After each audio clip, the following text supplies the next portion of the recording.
इमरान खान का अमेरिका पर साजिश के इल्जाम से अमेरिका को राम करने तक का सफर। इमरान खान का अमेरिका पर साजिश के इल्जाम से लेकर अमेरिका को राम करने तक का सफर। पीटीआई ने अमेरिकी साजिश के बयानिए से मुकम्मल यू टर्न ले लिया।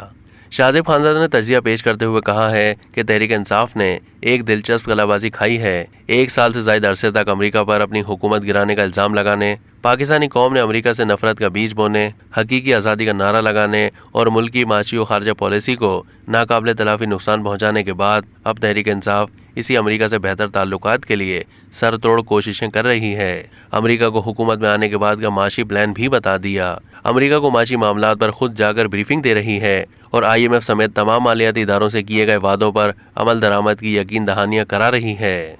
वफाकी वजीर दाखिला राना सनाउल्लाह ने कहा है कि 14 मई को जिन्नात ही इलेक्शन के इंतजामात करवा सकते हैं।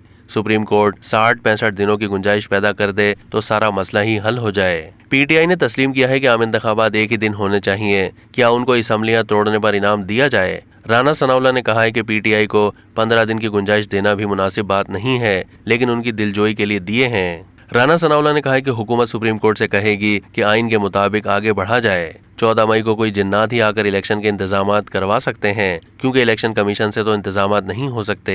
मेजबान शाहजेब खानजादा ने तजिया पेश करते हुए कहा है कि मुल्क भर में आम इंतखाबात एक साथ होंगे या पंजाब और खैबर पख्तूनख्वा में इंतखाबात पहले होंगे या फिर सिर्फ पंजाब में इंतखाबात सबसे पहले होंगे। इस हवाले से इबहाम दूर होने के बजाय मजीद बढ़ गया है। तहरीक इंसाफ और हुकूमत के दरमियान मुज़ाकरात के बाद मजीद बढ़ गया है। खास तौर पर पंजाब में इंतखाबात की तारीख एक मोमा बनी हुई है।